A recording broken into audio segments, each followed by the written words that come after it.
Шикі жұмыртқа аш қарынға. Әдетте жұмыртқаны бұлай жеу кәсіби әншілермен байланысты. Дауысы негізгі құрал болып табылатын адамдар жұмыртқаны тембр мен дауыстың тазалығы үшін жиі ішеді. Осылайша олар дауыс иірімдерін жақсы күйде ұстауға және олардың икемділігін жақсартуға тырысады. Ал мұндай әдет денсаулыққа тағы да қандай пайда әкелуі мүмкін? Арнаны ауыстырмаңыздар. Роликті соңына дейін қарайтын болсаңыздар, біз сіздерге шикі жұмыртқаның барлық пайдалы және зиянды жақтарын айтып беретін боламыз. Жұмыртқаның пайдалы қасиеттері. Жұмыртқа құнды тамақ өнімі. 100 грамда 13 грамм таза ақуыз бар. Сонымен қатар оның қасиеттері жануарлар ақуызынан немесе өсімдік ақуызынан ерекшеленеді. Жұмыртқаның ақ бөлігі құрылымына байланысты ағзаға тезірек, сондықтан олар фигураны қадағалап, салмақ жоғалтқысы келетіндер үшін тамаша тағам болып табылады. Онда ең күшті антиоксиданттар болып табылатын амин қышқылдардың толық жиынтығы бар. Мысалы, бауырдың денсаулығын тиімді қолдайтын және зиянды холестериннің тамыр қабырғаларына түсуіне жол бермейтін лецитин бар. Жұмыртқада көптеген пайдалы заттар бар. Оны жеу арқылы адам дәрумендердің, микро және макроэлементтердің күшті зарядын алады. Бұл фосфор, селен, мырыш, омега-3, фолий қышқылы, кальций, натрий, магний, биотин, А, В2, В5, В12, Е және К дәрумендері. Сондай-ақ жұмыртқада жүйке жүйесінің жұмысына пайдалы әсер ететін холин бар. Ал каротиноидтар жасқа байланысты көру қабілетінің жоғалуына, соның ішінде катарактаға жол бермейді. Шикі жұмыртқаны тұтынудың 13 тиімді әдісі. Бірінші, майлы гепатозды алдын алу үшін. Бұндай аурудың кезінде бауырдың ағзаға тазарту функциясымен күресуін қиындатады. Жұмыртқаның сарысында холин бар. Оның жетіспеушілігі бауырдағы май шөгінділерінің дамуына келеді. Екінші, қандағы қантты төмендету үшін. Шикі жұмыртқадағы микроэлементтер инсулин өндіруге жауапты ұйқы безінің қабынуын жеңілдетуге көмектеседі. Осылайша қандағы қанттың жоғарылауын төмендетеді. Үшінші, ми мен жүйке жүйесінің жұмысын қолдайды. Жұмыртқа орталық жүйке жүйесінің жақсы жұмыс істеу үшін маңызды. Мұның барлығы жасуша мембраналарының негізгі құрылыс материалы лецитиннің құрамына қатысты. Лецитин мидың қанмен қамтамасыз етілуін жақсартады. Сонымен бірге орталық жүйке жүйесінің де жұмысын қолдайды. Төртінші, асқазан ішек жолында проблема болған кезде пайдалы болып келеді. Әдетте түскі астан кейінгі ауырлық себебі тағамды ыдырататын ферменттердің жеткіліксіз мөлшерінен болады. Бұл әсіресе панкреатит және гастритпен ауыратын адамдарға әсер етеді. Олар өмір бойы диетаны ұстануға мәжбүр болады және асқазанның ауырсынуымен күреседі.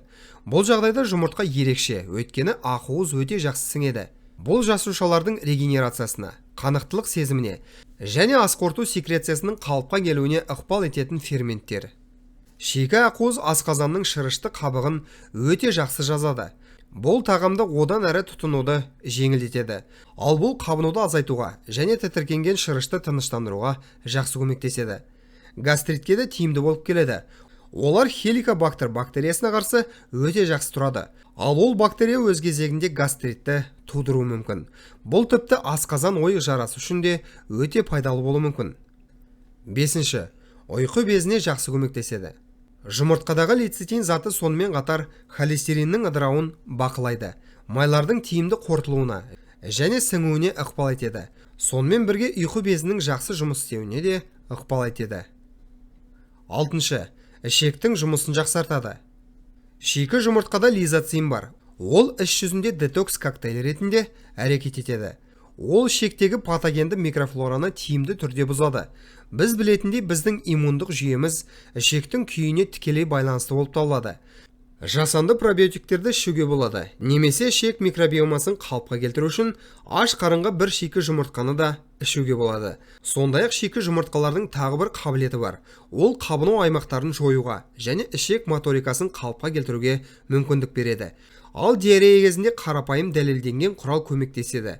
Жұмыртқаның ағын алыңыз және оны 4 тамшы йодпен араластырыңыз. Мұндай қоспа сізді іштің өтуінен тез құтқарады. Алайда жиі іш қату кезінде бұл әдіс көмектеспейді. Ондай жағдайда қайнатылған жұмыртқаға артықшылық беру керек. Жетінші, қартаюды баяулатады. жұмыртқаның құрамында қалпына келтіретін және қабынуға қарсы әсері бар. Терінің ылғалдылығын сақтауға, шаштың фолликулаларын нәрлендіруге және қартаю процестерін бәсеңдетуге көмектесетін ең пайдалы омега-3 май қышқылдары бар. 8. Жүрек қан тамырлары ауруларында. Қазіргі зерттеулерге сәйкес жұмыртқаны жеу жаман холестерин концентрациясына әсер етпейді. Бірақ фосфолипидтердің көп болуына байланысты жақсы холестерин деңгейін жоғарылатады. Бұл өз кезегінде атеросклероздың және жүрек қан тамырлары патологиясының даму қаупін азайтады. 9. Көру өткірлігін арттырады. Жұмыртқаның сарысында лютеин көп. Ол көру қабілетіне пайдалы әсер етеді. Компьютерде үнемі жұмыс істеудің арқасында кешке көздің шаршауы және бұлыңғыр көруі пайда болады. Ал шикі жұмыртқаны қабылдау бұл сезімді жеңілдетеді және көз ауруларының даму қаупін болдырмайды. Атап айтқанда катаракта мен жасқа байланысты көз линзасының деградациясын тиімді түрде алдын алады. Ол көз торының жағдайын жақсартады. Көз ішілік қысымды да төмендетуге көмектеседі. Сонымен қатар ультракүлгін сәуленің агрессивті әсерінен де қорғайды. 10. Тырнақтар мен шашты нығайтады. Жұмыртқада Д дәрумені мен кальций бар. Ал олар денеге тек бірге ғана сіңеді. Сондықтан мұндай тиімді тандем сүйектердің, буындардың, шаштың және тырнақтың күйіне тікелей әсер етеді. 11. Масаю синдромынан жақсы құтқарады. Егер сіз тойға дейін жұмыртқа ішсеңіз, онда ол асқазан мен шектің қабырғаларын қоршап, алкогольдің тез сіңуіне жол бермейді. Егер сіз бұл туралы білмесеңіз, және асқазанның ауырсыну синдромы сізді азаптаса, онда шикі жұмыртқалар таңертеңгі жаман жағдайдан құтылудың тамаша тәсілі болып табылады. Ол адсорбент ретінде әрекет етеді. Оны белсендірілген көмірмен салыстыруға болады. Мұндай жеңіл таңғас токсиндерді кетіруге көмектеседі және бас ауруын, сыну сезімін және жүрек айнуын жеңілдетеді. Айтпақшы, улану жағдайында да бұл әдіс тамаша көмектеседі. 12. Бұлшықет массасын қалыптастыруға көмектеседі. Ол үшін жаттығу залына барар алдында 1-2 шикі жұмыртқаға дейін ішуге болады. Бұл жағдайдағы ақуыз бұлшықет массасын құруға көмектеседі. Нәтижесінде дене төзімдірек болады, қуат қоры артады және ауыр жаттығулар үшін жеткілікті күш пайда болады. 13. Ерлердің жыныстық жүйесіне пайдалы әсер етеді. Ақуыз бен мырыш тестостерон өндірісіне қатысады. Амин қышқылдар өміршең және қозғалмалы сперматозоидтардың пайда болуына ықпал етеді.